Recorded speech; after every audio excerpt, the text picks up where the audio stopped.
Alrighty. Well, as my story wraps up, I pretty much have learned a lot about March Madness. Now I understand that it's basketball and a lot of different teams are coming together to compete and finish off in a national championship.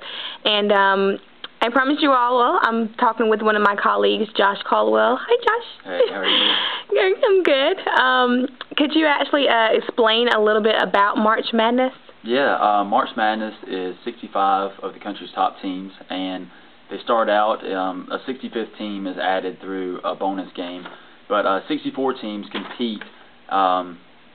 They do 2 teams at a time, and as you get a winner, it starts narrowing down, and eventually you get into the Sweet 16, the Elite 8, the Final 4, and then the championship. And right now, just today, a lot of the Elite 8 games are finishing up, so the Final 4 is being determined today. The last game to be determined right now is actually Duke versus Baylor. So we're waiting to see the outcome of that. But so far, it's been a crazy tournament, a lot of upsets, a lot of disappointments and surprises. So I'm interested to see how it's going to end up. Okay. Well, we looked at some brackets online and everything, and what are some of the things that surprised you? Well, one of the surprises, as you mentioned, we looked at ESPN.com, and a lot of the professionals have missed a lot of the games so far this year. There's been a ton of upsets. I know Dick Vitale, out of his final 4 picks, he only had 1 team picked correctly, and that was Butler. So out of the 4, he only had 1 right, and most of the others only had 1 or 2. So, but honestly, for me, the biggest surprises I've seen so far this year is I was surprised to see Tennessee and Michigan State make it as far as they have. They both lost key players earlier in the year. Kalen Lucas for Michigan State was lost to injury during the tournament, and Tyler Smith was dismissed from the Tennessee basketball team earlier in the year because of off-the-court troubles. And so I feel like both teams have really rebounded really well, and they've pulled together and they've played well, but I am surprised to see that they've made it this far. Another big surprise, I guess, upset-wise, would be Northern Iowa beating Kansas. 48% of America that filled out a bracket actually picked Kansas to win it all, because Kansas was #1 throughout most of this basketball season.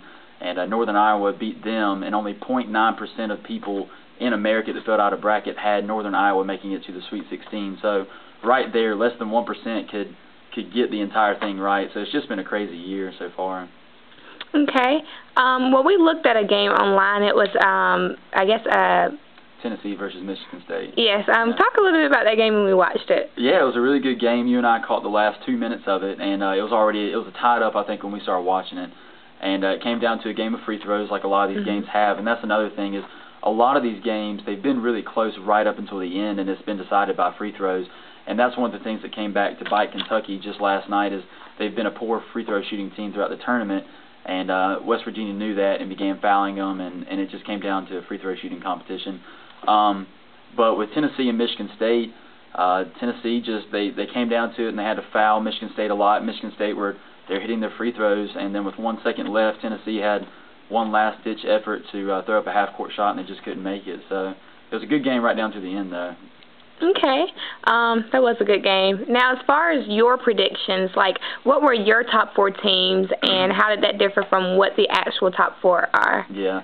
Well, I'm like many people this year.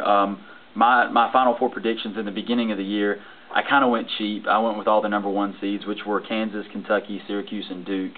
And out of those, the only one left is Duke right now, and they're playing today against Baylor. So they have potential to not even make it to the championship also. So being a #1 seed this year really hasn't gotten you anywhere in the tournament. I mean, you've had to earn everything. And so those are my initial 4 picks, though.